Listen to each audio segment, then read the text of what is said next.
2 days after the swearing-in of the rejigged Punjab Congress cabinet, PPCC chief Navjot Singh Sidhu on Tuesday dropped his resignation bomb.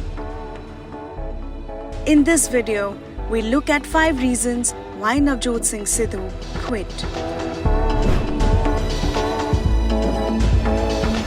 So you see, Navjot Singh Sidhu succeeded in ousting his arch rival Captain Amarinder Singh about 10 days ago. So it was after months and for Sidhu almost years of bad-mouthing him, rallying people around him, that he forced Congress to make this change.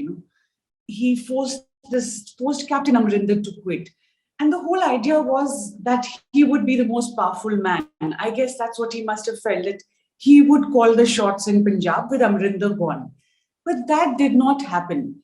So there were, right from the time of the cabinet formation, so he was very much against the inclusion of Rana Gurjeet, who had to resign in 2018 because of graft charges. There was a sand mining scam and his name was coming in it. So he was forced to resign then. He had stepped down. So just before the ministry formation on Sunday itself, 6 MLAs wrote to Sidhu saying that you should not have this MLA, you should not elevate him as a minister. It will send wrong signal, because on the one hand you're saying you want a ministry with a very clean image, and then you have this person. So, but Congress state in charge, Harish Rawat, defended it by saying that he was cleared. There was a panel that had cleared Rana Gurjeet of all charges. So in anyhow, they disregarded Sidhu's objections and they included Rana Gurjeet. Then the ministry, if you look at it, it is packed with, it has a couple of other people who Sidhu was not on very good terms with. And they are from the same area, same constituency of Amritsar, from where he's been fighting his elections. First, the parliamentary elections and now the assembly elections. So one of the new inclusions happens to be Rajkumar Werka. So Werka had been openly criticizing Sidhu. Very recently, when Sidhu was installed as the PPCC president in July, Werka had that time also, he had openly said, he had remarked on his on the way Sidhu conducted himself on the stage. So it was very out in the open. And to add salt to the injury, Sidhu not only couldn't get Rana Gurjeet excluded, he had people who were against him, who had been speaking openly against him in the cabinet.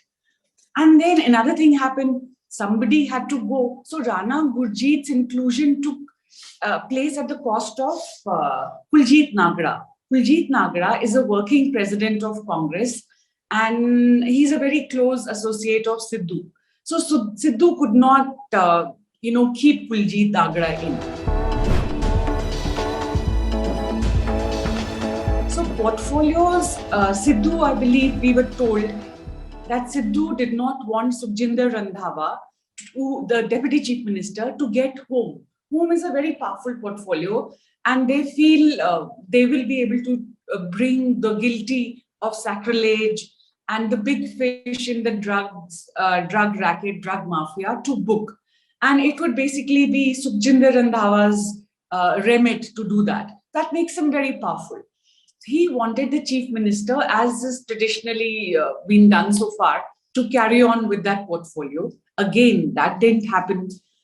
So what we are told is that the High Command, Congress High Command, got the impression that Sidhu wants the remote control of the entire ministry. But that was not happening. Now, Advocate General APS Deol is a man who used to represent Sumed Singh Saini, the former DGP, till a few days ago. So, and he had done a brilliant job at it. He had got blanket bail for Saini in 4 cases registered against him by the Punjab police. So now I'm sure they must have their reasons for it. They got him on board as the Advocate General, and we are told Sidhu was not pleased with that. Sidhu had suggested the name of Dipinder Patwalia. And that name was shot down, and Deol was instead brought in. Now, Sidhu has a very close advisor, a former IPS officer called Muhammad Mustafa. So Muhammad Mustafa wanted S. Chattopadhyay to be the police chief. And what they did was Channi got his own person. This Chief Minister Channi succeeded in getting his own person as the DGP. So I guess with all these steps, Sidhu felt that the power was slipping away from his hands. And instead of feeling empowered and whatever he had in mind, that also the buzz was, the joke was that he would be the super CM. So that was not happening. Channi was proving to be his own man. And, right at the outset, the state Congress chief, he remarked the day Channi was elevated that the 2022 elections will be fought with Sidhu at the helm, under the leadership of Sidhu. And then he had to moderate his comments because senior leaders like Sunil Jakhar said, why are you doing it? I mean, you have a chief minister and you're running him down by saying that by hinting that he's just a stopgap arrangement. How do you expect him to perform?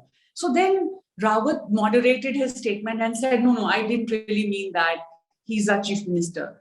So Channi, as it is, he's hit the ground running.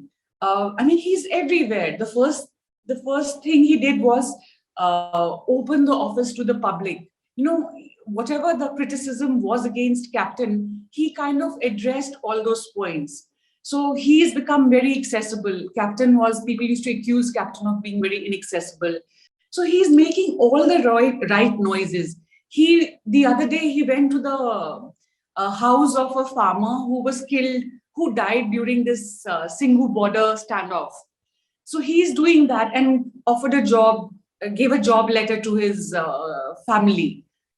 So he's covering all the grounds, he's aligning himself with the farmer. So he's not really behaving like a dummy chief minister. He's out there everywhere. So, which is making the political observers comment that, he's not a night watchman, as the BJP had accused him of, that he's going to be a night watchman and he'll keep the seat warm for Sidhu.